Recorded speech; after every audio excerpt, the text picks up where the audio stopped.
नमस्कार मित्रांनो आणि मैत्रिणींनो, पल्लवी मराठी कथा या चॅनलवर आपलं स्वागत आहे. नकळत घडले सारे भाग 20. मागील भागात. ठीक आहे, बरं पुन्हा एकदा सांगतो, जे कराल ते सांभाळून करा. अपू, घाबरू नका, आम्ही जे करू ते सांभाळूनच करू. तुम्ही फक्त मैदान मोकळं करा. ती व्यक्ती, ठीक आहे, फोन ठेवतो. अपू, ओके सर. ती व्यक्ती. आणि मग दोघांचं बोलणं संपलं. मग अपू विचारात पडला, आता मैदान मोकळं कसं करायचं. आणि हाच विचार करता करता रात्री उशिरा केव्हा तरी त्याला झोप लागली. आता पुढे. पिया आणि अभि पुन्हा छान मूडमध्ये परत आपल्या कामात रमले. आणि इकडे अपू मात्र वेगळ्याच कामात रमला होता. आज सकाळीच मिस्टर इनामदार यांच्यासोबत मीटिंग होती, त्यामुळे अभि पियाला नेण्यासाठी तिच्या घरी आला. पिया देखील तयार होऊन खाली आली आणि अभिच्या गाडीत बसली. अभि मात्र त्याच्या कामात व्यस्त होता. पिया गाडीत बसली तरी अभिचे लक्ष तिच्याकडे नव्हतं. गाडीत बसल्यावर पियाने अभिकडे बघितलं. Good morning sir. पिया, गुड मॉर्निंग पिया. अभि तिच्याकडे न बघताच म्हणाला. तीसुद्धा मग फाईल ओपन करून आपलं काम करू लागली. आणि मग अभिने फाईल चेक केली आणि पियाला चेक करण्यासाठी द्यायला गेला. पिया. अभिने पियाला फाईल देण्यासाठी आवाज दिला, पण आता पियाचं लक्ष नव्हतं. तिने फक्त म्हणून प्रत्युत्तर दिलं. मग मात्र अभिने पुन्हा तिला आवाज दिला आणि तिच्याकडे पाहिलं आणि पाहतच राहिला. येलो टॉप, पिंक लॅगिन्स, मोकळे सोडलेले केस, मोठे कानातले, डोळ्यात काजळ. आपला अभि पूर्ण फ्लॅट. तो तर तिच्याकडे बघतच राहिला, पण ती मात्र अजूनही फाईलमध्ये डोकं खुपसून बसली होती. काही वेळानंतर तिने अभिला आवाज दिला, सर जरा हे बघा ना. आणि बोलता बोलता तिने अभिकडे पाहिलं आणि अभि आपल्याला बघतोय. तसं तिच्या गालावर लाजेची लाली पसरली, पोटात गुदगुदल्या झाल्या आणि ती देखील नकळत त्याच्या नजरेत हरवली. तेवढ्यात ड्रायव्हरने गाडीला जोरात गाडीचा ब्रेक मारला आणि दोघं भानावर आले.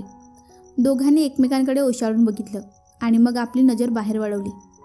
तसं दोघांच्या लक्षात आलं की ते इनामदार यांच्या ऑफिसला आले आहेत. पिया चल. अभि गाडीतून उतरत म्हणाला. Okay sir. पिया. आणि मग दोघे ऑफिसच्या दिशेला निघाले. आत पोचले असतील तर रिया अचानक समोर आली. हाय अभि. रिया अभिला बघून लाडात म्हणाली. Hello miss Riya. अभिने देखील रियाला विश केलं आणि मग अभिने एक तिरका कटाक्ष पियाकडे टाकला, तर ती मरक्या म्हशीसारखी रियाकडे बघत होती.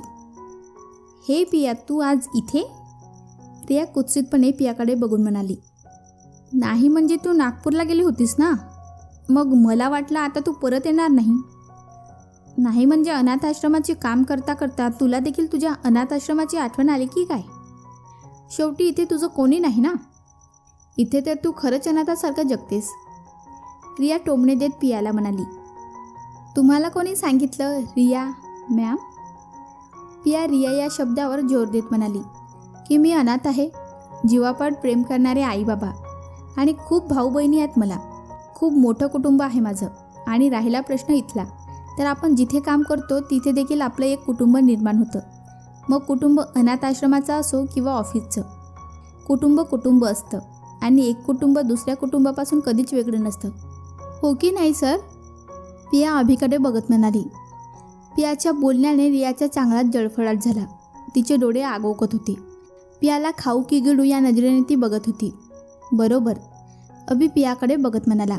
बरं एक काम कर, तू पुढे हो, मी आलोच. अभि रियाकडे बघत म्हणाला. आणि मग पिया सरळ मिस्टर इनामदार यांच्या केबिनकडे निघाली. अभिने पुन्हा जाणाऱ्या पियाकडे पाहिलं आणि मग रियाकडे बघून म्हणाला. पिया एक गोड मुलगी आहे. ती जिथे जाते तिथे आपलं कुटुंब निर्माण करते, त्यामुळे ती कधी एकटी पडत नाही. आता रिया अजूनच रागाने जाणाऱ्या अभिकडे बघत होती. तिने तिथे साईडला असलेल्या टेबलावर हात मारला आणि म्हणाली. पिया, तू कितीही प्रयत्न केलेस ना तरी अभि फक्त आणि फक्त माझा आहे. आणि मग ती तिथून तडक निघून गेली. इकडे अभि, पिया आणि इनामदार यांची मीटिंग चालू होती. सॉरी सर, खूप दिवस झाले तुम्हाला भेटायचं होतं. कामाच्या अपडेट द्यायच्या होत्या, पण कामाच्या नादात राहून गेलं. अभि दिलगिरी व्यक्त करत म्हणाला. अरे अभि, एवढं काय त्यात. तुझ्या मागे कामाचा किती व्याप आहे हे काय मला माहीत नाही का. मी स्वतः देखील एक उद्योगपती आहे, त्यामुळे मला या गोष्टी खूप चांगल्या पद्धतीने माहीत आहेत. त्यामुळे तुला माफी मागायची काही गरज नाही. मिस्टर इनामदार अगदी आपलं असल्यासारखं अभिशी बोलत होते. यावर अभि फक्त निखळ हसला. चला तर कामाची सुरुवात करूया. इनामदार. हो सर, नक्कीच. अभि, सर हे आपल्या आत्तापर्यंतच्या कामाचे डिटेल्स. पिया एक फाईल मिस्टर इनामदार यांच्यासमोर सरकवत म्हणाली. बाळ पिया, मला या डिटेल्स नको. मला माहीत आहे तुम्ही तुमचं काम किती चोखपणे केले आहे ते. मध्यंतरी तुम्ही नसताना मी साईटवर गेलो होतो, तेव्हा काम पाहिलं मी, आणि अनाथ आश्रमाची वास्तू व्यवस्थित उभी राहील याची माझी खात्री पटली. तसं अभि आणि पियाच्या चेहऱ्यावर एक समाधानकारक हसू आलं. पण मग सर, तुम्ही ही आजची मीटिंग अशी अचानक का ठेवली? अभिने न समजून विचारलं. अरे बाबा, मला आता खात्री आहे की तू माझं काम खूप चांगल्या पद्धतीने करशील. मग आता तुझ्यावर मी नवीन जबाबदारी सोपवून मोकळा होणार. मिस्टर इनामदार. सर, मी काही समजलो नाही. अभिने एकदा पियाकडे तर एकदा मिस्टर इनामदार यांच्याकडे बघत म्हणाला. पिया तर कानात जीव ओतून ऐकत होती की आता ते काय म्हणणार. तसे मिस्टर इनामदार हसले आणि म्हणाले, अरे घाबरू नकोस. माझी इथे थोडी जमीन आहे, खूप आधी घेतलेली. तिथे आता एक शॉपिंग मॉल उभारायचं म्हणतो मी. तसं पियाने आपला हात हळूच छातीवर नेला आणि सुटकेचा श्वास घेतला. मिस्टर इनामदार यांचं बोलणं ऐकून अभिसुद्धा रिलॅक्स झाला. काही वेळ मिस्टर इनामदार यांच्यासोबत चर्चा करून अभि आणि पिया साईटवर आले. गेले खूप दिवस दोघांच्याही कामाकडे दुर्लक्ष झालं होतं. त्याचीच कसर म्हणून की काय दोघंही जीव तोडून काम करत होते. अगदी दोघांना वेळेचं देखील भान नव्हतं. उद्या रविवार असल्यामुळे दोघं जरा जास्तीचे काम करत ऑफिसमध्ये थांबले होते, अगदी भूक तहान विसरून. रात्रीचे 9 वाजले तरी दोघांचं घड्याळाकडे लक्ष नव्हतं. सर, मी ही फाईल घरी घेऊन जाते आणि मग उद्या पूर्ण करते. अभिने एक क्षण तिच्याकडे पाहिलं आणि मग थोडा विचार केला आणि म्हणाला, ठीक आहे. आणि मग अभिने आपल्या हातातल्या वॉचकडे पाहिलं आणि म्हणाला, पिया, खूप उशीर झाला आहे, चल निघूया. ठीक आहे सर, पिया. आणि मग दोघेही घराकडे निघाले. आज अभि स्वतः ड्राईव्ह करत होता आणि पिया त्याच्या शेजारी बसली होती. गाडीमध्ये छान रोमॅन्टिक सॉन्ग मंद आवाजात चालू होतं आणि दोघेही छान सॉन्ग ऐकत मूकपणे एकमेकांची सोबत एन्जॉय करत होते. एका सिग्नलला अभिने गाडी थांबवली आणि मग सिग्नल सुटायची वाट पाहू लागला. पण आपल्या पिया मॅडम पण काही कमी नव्हत्या. त्यांची नजर मात्र इकडे तिकडे भिरवीर फिरत होती. इतक्यात तिची नजर एका अशा गोष्टीवर येऊन थांबली जिथे सगळ्याच मुलींची विचारशक्ती थांबते. ती गोष्ट म्हणजे पाणीपुरी. पियाच्या तोंडाला तर पाणी सुटले होते. पियाला तर वाटलं आत्ताच गाडीतून उतरून पाणीपुरी खायला जावं, पण अभि महाशय होते ना, शेवटी बॉस ते. पण ही गोष्ट अभिच्या नजरेतून सुटली नाही. काही वेळ असाच गेला. सिग्नल सुटला आणि पुन्हा गाडी सुरू झाली. पिया, तुला भूक लागली आहे? अभि, खूप. पिया, मग चल आपण हॉटेलला जेवूया. अभि, नको, मला हॉटेलला नाही जेवायचं आहे. पिया, मग आता घरी जाऊन बनवणार आहेस का? अभिने सहज विचारलं. नाही, पण मला हॉटेलला नाही जेवायचं आहे. पिया, हे काय, घरी पण नाही जेवायचं, हॉटेलला पण नाही जेवायचं, मग काय उपाशी राहायचं आहे का? अभि, नाही, मला खूप भूक लागली आहे, पण मला जे हवं ते तुम्ही द्याल? पिया, बरं बोल, काय पाहिजे? अभि, पाणीपुरी. पिया आनंदाने म्हणाली. तसं अभि मंद हसला. ठीक आहे, पुढे हॉटेल आहे तिथे जाऊ. छे, नको. पाणीपुरी काय हॉटेलमध्ये खायची गोष्ट आहे का? पिया, मग कुठे खायची? अभिने न समजून विचारलं. रस्त्यावर ते स्टूल घेऊन उभे असतात ना, त्यांच्याकडे. पिया असं छान तोंडावर हात फिरवून सांगत होती. तसं अभिने तोंड वाकडं केलं आणि म्हणाला, तिथे? हो, हॉटेलपेक्षा त्यांचीच भारी लागते पाणीपुरी. नाही हां पिया, कुठेही नाही. तब्येत खराब होईल असं रस्त्यावरचं खाऊन. हॉटेलमध्ये जाऊ, तिथे सेफ असते. अभि काळजीने बोलत होता. तसं पियाने त्याला एक रागीट लुक दिला आणि म्हणाली, मला रस्त्यावरचीच पाणीपुरी खायची आहे, नाहीतर मला काही नको. मला घरी सोडा. पिया हट्टाने म्हणाली. अभिने डोक्याला हात मारला. एक नंबरची हट्टी आहे, शेवटी काय माझी आहे. अभि मनातच म्हणाला. आणि आपल्या पिया मॅडम तर मात्र रुसून बाहेर बघत होत्या. काही वेळाने अभिने गाडी थांबवली. तसं पियाने त्याच्याकडे बघितलं आणि मग त्याने बाहेरच्या दिशेला हात केला तर समोर एक पाणीपुरीवाला उभा होता. तसं पिया गाडीतून उतरली आणि धावतच पाणीपुरीवाल्याकडे गेली आणि पाणीपुरी खाऊ लागली. इकडे अभि देखील गाडीच्या बाहेर येऊन गाडीला टेकून उभं राहून तिची गंमत बघत होता. अभि मनातच विचार करत होता, इती वेगळी आहे ही, छोट्या छोट्या गोष्टीत आनंद मानते. तिला खुश करण्यासाठी काही मोठं नको असते. एक साधीशी गोष्टही पुरी पडते. खरंच वेडी आहे माझी पिया. आणि मी खूप लकी आहे की ती माझ्या आयुष्यात आली. अभि आपल्याच विचारात गुंतला होता. इतक्यात पियाने त्याला आवाज दिला. Sir sir. पिया. काय? अभिने इशाऱ्यानेच तिला विचारलं. तसं ती देखील इशाऱ्यानेच त्याला इकडे या असं म्हणाली आणि मग अभि तिच्या जवळ गेला आणि तो काही बोलणार याआधीच तिने पटकन त्याच्या तोंडात पाणीपुरी कोंबली. अभिने देखील तोंडावर हात ठेवून कशीबशी ती संपवली.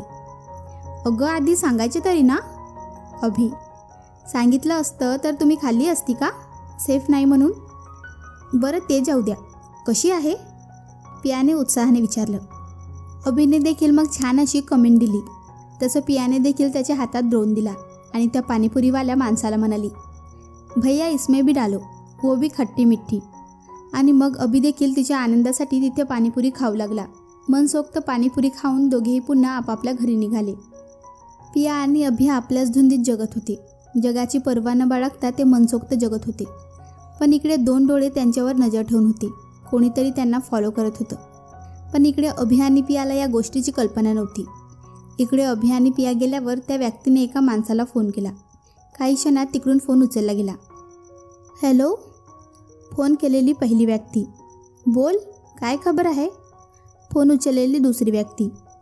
साहेब मी त्यांच्या मागावर आहे, पण साहेब आज वेगळीच गोष्ट पाहिली मी. पहिली व्यक्ती. कुठली? दुसरी व्यक्ती. साहेब तो आज पाणीपुरी खात होता, ते पण रस्त्यावरची. पहिली व्यक्ती. काय? तू नक्की त्याच्याच पाठलाग करत आहेस ना? नाही म्हणजे तो समजून तू दुसरा कोणाचा पाठलाग नाही ना करत आहेस? दुसरी व्यक्ती. नाही साहेब, तो तोच आहे आणि तो एकटा नाही, त्याच्यासोबत एक मुलगी पण आहे. पहिली व्यक्ती. मुलगी? कोण मुलगी? दुसरी व्यक्ती. माहीत नाही साहेब कोण आहे ती, पण त्याच्यासोबत काम करते बहुतेक. पहिली व्यक्ती.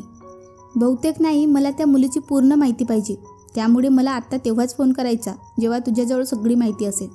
दुसरी व्यक्ती. आणि मग दुसऱ्या व्यक्तीने फोन ठेवला. पियाला तिच्या घरी सोडून अभि देखील उशिरा त्याच्या घरी आला. घरी येईपर्यंत पियाला 10:30 वाजले होते. पाणीपुरी खाऊन पोट भरलं होतं, म्हणून मग तिने झोपायची तयारी केली. नाईट ड्रेस घातला आणि नेहमीप्रमाणेच बाहेर सोफ्यावर झोपली. तिला झोप लागली असेल तर दाराची बेल वाजली. तशी पियाची झोपमोड झाली. पुन्हा एकदा दारावरची बेल वाजली. तसं तिने घड्याळात पाहिलं तर रात्रीचे 11 वाजले होते.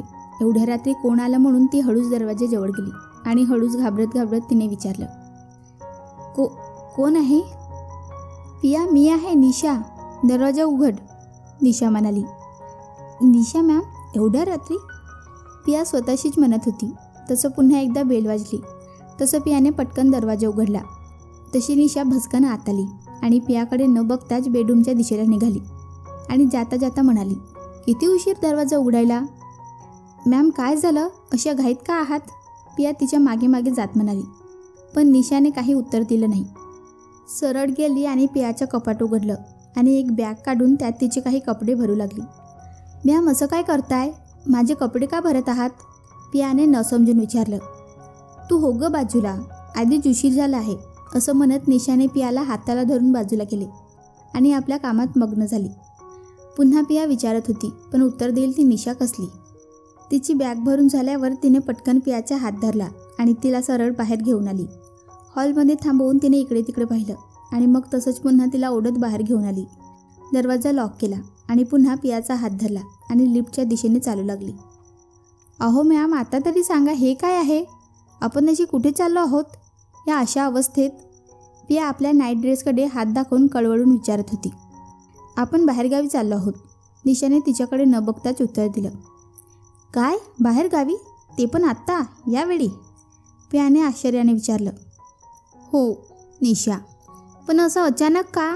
आणि मला आधी का नाही सांगितलं? आणि अशा कपड्यातच घेऊन चालला आहात? पिया. त्याला काय होत आहे? तसंही एवढ्या रात्री कोण बघणार आहे तुला? निशा. आता मात्र पिया गप्पच बसली, कारण निशापुढे ती काय बोलणार? खाली आल्यावर निशाने पुन्हा पियाचा हात धरला आणि सरळ तिला घेऊन सोसायटीच्या बाहेर आली. मॅम आता तरी सांगा ना, कुठे चाललो आहोत? पिया. वेळ आली की सांगेन, ओके? आणि आता गप्प बस, नाही तर तोंड हात पाय बांधून तुला घेऊन जाईन, समजलं? निशा थोडं ओरडत म्हणाली.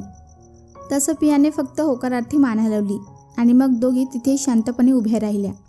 काही वेळानंतर त्यांच्यासमोर एक गाडी आली आणि पियाने त्या गाडीकडे पाहिलं तर अपू ड्रायव्हिंग सीटला बसला होता. आणि मग निशाने पियाची बॅग मागे डिकीत ठेवली आणि ती पुढे जाऊन बसली आणि पियाला मागे बसायला सांगितलं. पिया पण मग शहाणा बाळासारखी मागे बसली तर मागे अभि बसला होता. अभिला बघून तिचा चेहरा खुलला. अभिने देखील मनोमन अपूला दाद दिली. सर तुम्ही? पिया. हो, पण तू इथे कशी काय? अभि. मला काहीच कळत नाही. निशा मॅमने मला आणलं काही न सांगता. पिया अगदी लहान बाळासारखी निशाची कंप्लेंट करत होती. आणि तुम्ही? पियाने पुढे विचारलं. मलाही हा गधडा असंच घेऊन आला आहे काही न सांगता. घरी पोचलो होतो की समोर हा नराधम उभा. मग काय आला खेचत घेऊन मला. अभि.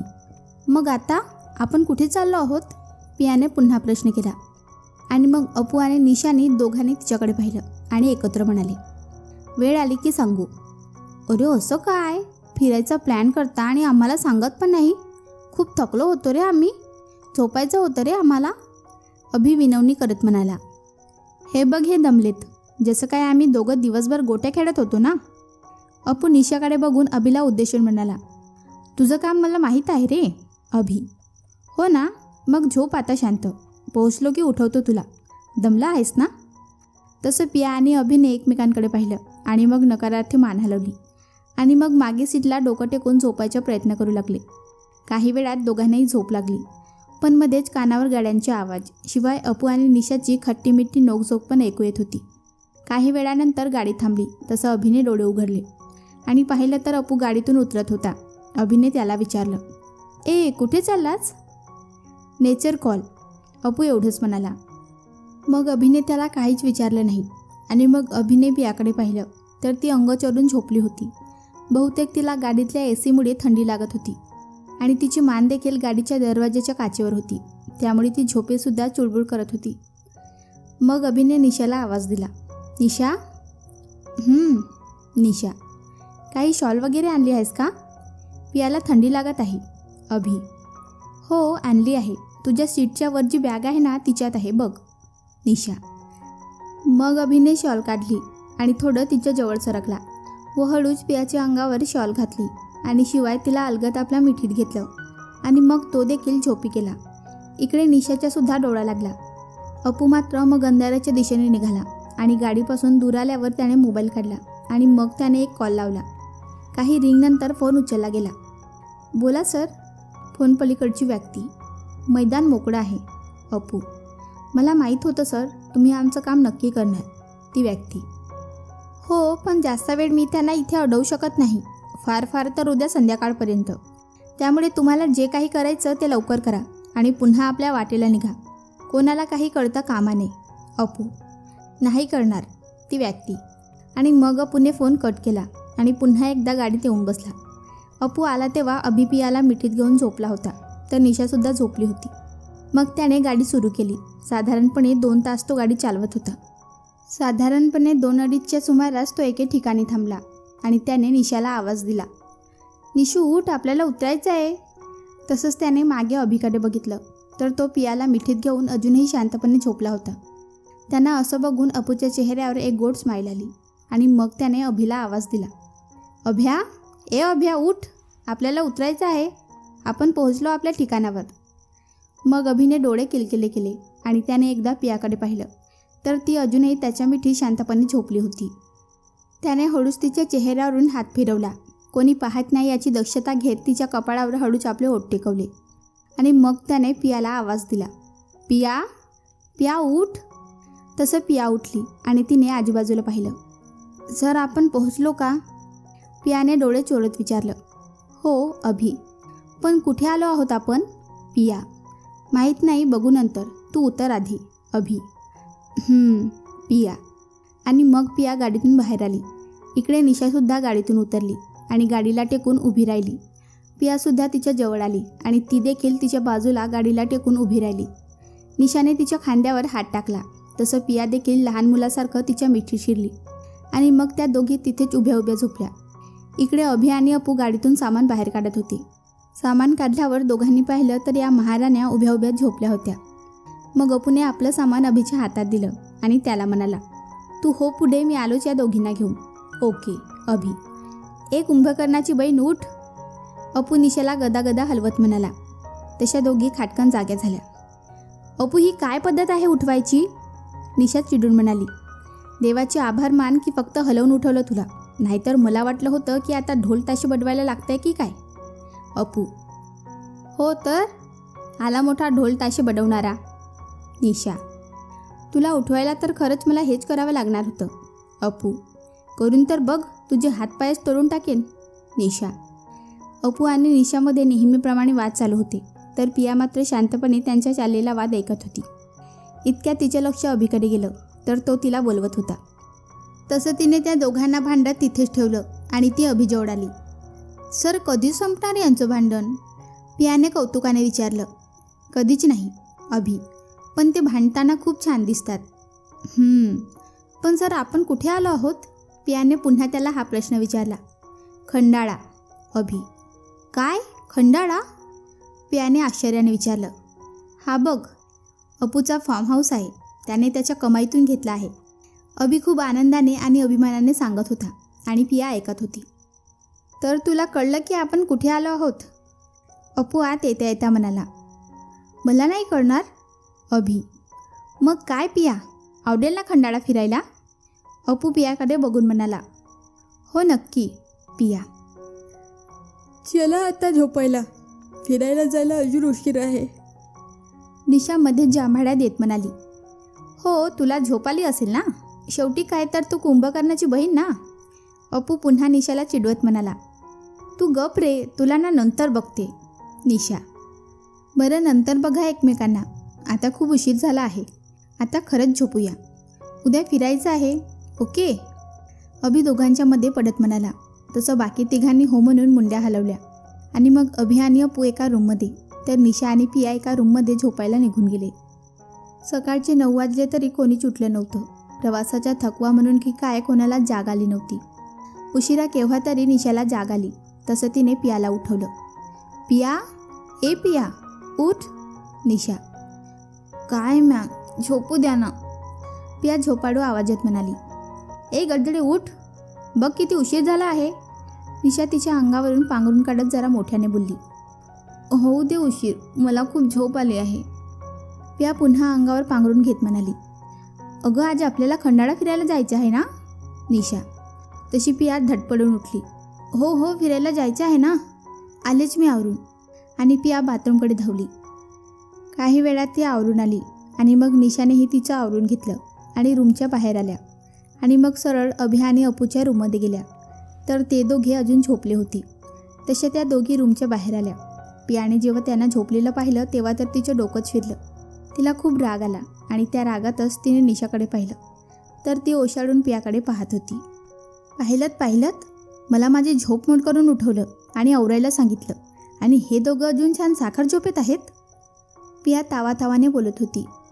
हे आई जगदंबा शांत हो, आपण त्यांना उठवू आणि मग जाऊ ना आपण फिरायला. निशा पियाला समजावत म्हणाली. ते तुम्ही तुमचं बघा, उगाचच आणलं मला. मस्त आज सुट्टी होती, झोपा काढल्या असताना ते पण नाही. आता मी परत जाऊन झोपणार. आणि पिया पुन्हा रूमकडे निघाली.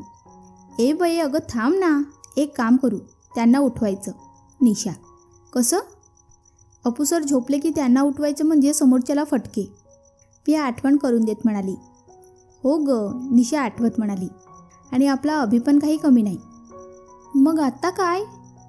पियाने पुन्हा प्रश्न उपस्थित केला. तसं निशाने काही वेळ विचार केला आणि मग पियाला म्हणाली. थांब मी आलेच. आणि काही वेळात ती तिच्या हातात पाण्याने भरलेल्या 2 बादल्या घेऊन आली. हे काय. पिया झोपमोड करायचं नवीन साधन. निशा पियाच्या मनात थोडी भीती होती, पण निशासोबत होती म्हणून ती गेली आणि मग पियाच्या हातात एक बादली दिली आणि मग दोघी रूममध्ये शिरल्या आणि सरळ अपू आणि अभिच्या अंगावर पाण्याने भरलेल्या बादल्या ओतल्या. तसे दोघे खडबडून जागे झाले. अपूने एकदा निशा आणि पियाकडे पाहिलं आणि मग निशाकडे बघून म्हणाला. तुला तर आता. आणि मग निशाने सरळ बाहेर धूम ठोकली. अपूही तिच्या मागे पळत गेला. मला माहीत आहे हे तुझंच डोकं आहे. सकाळी सकाळी दोघांचा लपंडाव चालू होता. इकडे अभि देखील उठून उभा राहिला आणि पियाकडे पाहून म्हणाला. पिया काय हे. तशी पियाने दोन्ही हाताने स्वतःचे कान पकडले आणि सॉरी म्हणाली. It's okay. अभि हसून म्हणाला, बरं यांचा हा खेळ चालू राहू दे, मी आवरून घेतो. आणि अभि आवरायला गेला. मग पियाने जाणाऱ्या अभिकडे बघितलं आणि मग तिने आपला मूळच्या निशा आणि अपूकडे वळवला. तर समोरचे दृश्य बघून तिला आश्चर्य वाटलं, कारण मगाशी अपू निशाच्या मागे धावत होता, तर याउलट निशा अपूच्या मागे धावत होती. त्यांचा हा खेळ बघून तिच्या चेहऱ्यावर एक मोठी स्माईल आली. काही वेळानंतर सगळे बाहेर फिरायला गेले आणि बाहेरच आधी सगळ्यांनी नाश्ता केला. तिथून मग सगळे ड्यूक्स नोजला गेले. खंडाळा घाटापासून 8 किलोमीटर अंतरावर असणारे हे ठिकाण, त्याला नागफणी असेही म्हणतात. ट्रेकिंगसाठी उत्तम स्थान, पण त्यांच्याकडे ट्रेक करणे इतका वेळ नव्हता. पण पिया आणि निशा मात्र खूप मस्ती करत होत्या. निशाने तर आपली बॅग अपूच्या हातात दिली. इतकाच काय तर पियाची बॅग पण अपूच्या हातात दिली आणि मग दोघी मोकाट फिरत होत्या. मस्त फोटो काढत होत्या. अभि त्यांचे फोटो काढत होता. मग तिथेच थोडाफार फिरून ते दुसऱ्या ठिकाणावर निघाले. तिथून ते भाजा लेणी पाहायला गेले. भाजा लेणी ही एक ऐतिहासिक वास्तू आहे. 22 लहान लहान गुहांपासून बनलेली. त्यांनी प्रत्येक गुहा पाहिली, तिची रचना बनावट समजून घेतली व तेथील सूर्यलेणी ही प्रसिद्ध लेणी आहे. तिथे देखील काही वेळ नाही थांबून ते मग पुढे जायला निघाले. तिथून ते भुशी लेक पाहायला गेले. तिथे पोहोचेपर्यंत त्यांना दुपार झाली होती. मग बाहेर त्यांनी जेवण केलं आणि ते भुशी लेक पाहायला गेले. तिथे बऱ्याच प्रमाणात गर्दी होती. उंच पहाड, त्या पहाडावरील हिरवळ फुले, उंच झाडे आणि शांत वाहणारे पाणी पाहून सगळ्यांचीच मनं प्रसन्न झाली. तिथे असणाऱ्या पायऱ्या आणि त्यावरून वाहणारे पाणी पाहून तर पिया आणि निशा लहान मुलासारखं त्या पाण्यात खेळत होत्या. त्यांना तिथून निघावंसंच वाटेना. पण अभि आणि अपूने जबरदस्ती त्यांना पाण्यातून बाहेर काढलं, कारण अजून त्यांना थोडं फिरायचं होतं आणि मग पुन्हा रात्रीच त्यांना मुंबईला पोहोचायचं होतं. तिथून त्या भुशी लेकपासून 6 किलोमीटर अंतरावर असणाऱ्या वाघदरीला गेले. तिथेही पर्यटकांची खूप गर्दी होती. हे ठिकाण पाहिल्यावर असे वाटते की वाघ दरीत उडी मारत आहे. वाघदरीमध्ये त्यांना 5 वाजले. मग मात्र त्यांना आता निघायला हवं होतं. अपू चल, निघायला हवं, नाहीतर मुंबईला पोहोचायला पुन्हा खूप उशीर होईल. अभि, हो पण या दोघी निघतील तर ना. जिथं तिथं त्यांच्या सेल्फीज चालू आहेत. त्यांच्या बॅगा सांभाळून सांभाळून हमाल झालो आहे मी तर. अपू कसं तरी तोंड करून म्हणाला. तसं अभि गालातल्या गालात हसला आणि अपूने पाहिलं. तू हसून घे, काय आहे ना, अजून तुझी बोट किनाऱ्यावर आहे ना. एकदा की तुझी बोट समुद्रात उतरली की तू पण कटाळका खाणार. एकदा की तू प्रेमात पडला की मग तू पण बॅग उचलणार. तू पण हमाल होणार माझ्यासारखा आणि मी पाहणार, मग मी पण हसणार. अपू, असं काही होणार नाही. माझी बोट वादळी समुद्रातही स्थिर उभी राहणार. कितीही प्रॉब्लेम आले तरी माझं प्रेम त्यातून नक्की मार्ग काढेल, न घाबरता, न डगमगता. अभि अभिमानाने आपल्या प्रेमाबद्दल सांगत होता. निशा, ए बये. अपूने निशाला तरसटपणे आवाज दिला. काय म्हणालास? निशा नागिनीसारखी फणकारत अपूजवळ आली आणि म्हणाली, अगं कुठे काय, मी म्हणतोय माझी बाय, खूप उशीर झाला आहे, निघायला हवं. निशा समोर आली तसं अपू एखाद्या भित्र्या शेळीप्रमाणे म्हणाला. पिया आणि अभि त्यांची दोघांची गंमत बघून गालातल्या गालात हसत होते. तरीच म्हटलं, तुझा आवाज जसा अचानक असा वाढला. निशा जरा आवाज चढवत म्हणाली. मग काय, निघायचं आता? अपू पुन्हा आज्ञाधारक बालकाप्रमाणे म्हणाला. हो, निशा अवढंच म्हणाली. बघितलं कसं प्रेमात पडल्यावर वाघाची सुद्धा शेळी होते. अपू अभिकडे बघून म्हणाला. तसं आतापर्यंत हळूहळू हसणारे अभि आणि पिया आता मोठ्याने हसले. सगळे गाडीत बसले. आता कुठे जायचं? निशा, आता फार्म हाऊसवर जायचं आणि मग तिथून आपला बॅग पॅक करून मुंबईला. अपू, ए नाही हां, मला सनसेट पाहायचं आहे. निशा, अगं मग मुंबईला जाताना पाहू. अपू, नाही, आता 5 वाजले आहेत आणि फार्म हाऊसवर जाऊन पुन्हा सनसेट पाहायला जायचं म्हटलं तर तो अंधार पडेल ना. मग कसला सनसेट? निशा निराश होऊन म्हणाली. अगं पण आता सनसेट पाहायला गेलो तर निघायला उशीर. अपू, प्लीज सर, चला ना, मला पण सनसेट पाहायचं आहे. आता पिया विनवणी सुरात म्हणाली. आता अपू आणि निशा दोघी शांत बसले आणि पिया मात्र कानात प्राण आणून अपू काय म्हणतो याची वाट पाहत होती. आणि 2 मिनिटे कोणीच काही बोलले नाही. अपू, गाडी सनसेट पॉईंटकडे घे, अभि शांतपणे म्हणाला. आणि मग निशा आणि पियाने एकमेकींकडे पाहिलं आणि मग एकमेकींना टाळ्या दिल्या. आता काय, खुद अभि महाराज म्हटलेत, मग काय वाद घालायचा प्रश्नच मिटला. आणि मग सनसेट पॉईंटकडे गाडी वळली. काही वेळात ते सनसेटला पोचली. मग काय, पिया आणि निशा मोकाट सोडलेल्या घोड्यासारख्या एकदम तिकडे उधळत होत्या. त्यांचे सेल्फी काढणे तर चालू होतं. अगदी खोल दरीजवळ जाऊन त्या दोघी फोटो काढत होत्या. अभिचं सगळं लक्ष त्या दोघींकडे लागलं होतं. अपू गाडीजवळच थांबून होता. अभि सतत त्या दोघींच्या आसपास घुटमळत होता. त्या दोघींची काही वेळ मस्ती चालू होती, पण मस्तीत त्या दोघी जसं दरीच्या जवळ जाऊ लागल्या तसं मात्र अभिने त्यांना तिथून काढलं. आणि मग काही वेळातच सनसेट झालं. मग मात्र ते पुन्हा फार्म हाऊसवर यायला निघाले. अर्ध्या रस्त्यात त्यांना ट्रॅफिक लागलं. तसं अपू आणि अभिने खाली उतरून पाहिलं तर काही माणसं भांडत होती. तसं अभि पुढे निघाला तसं अपूने त्याला इशाऱ्याने थांबवलं. पण त्या माणसांची भांडणं मिटण्याऐवजी वाढायला लागली होती. इतकी की आता तर ते मारामारीवर आले होते. मग मात्र अभि आणि अपू दोघेही त्यांचं भांडण मिटवण्यासाठी मैदानात उतरले.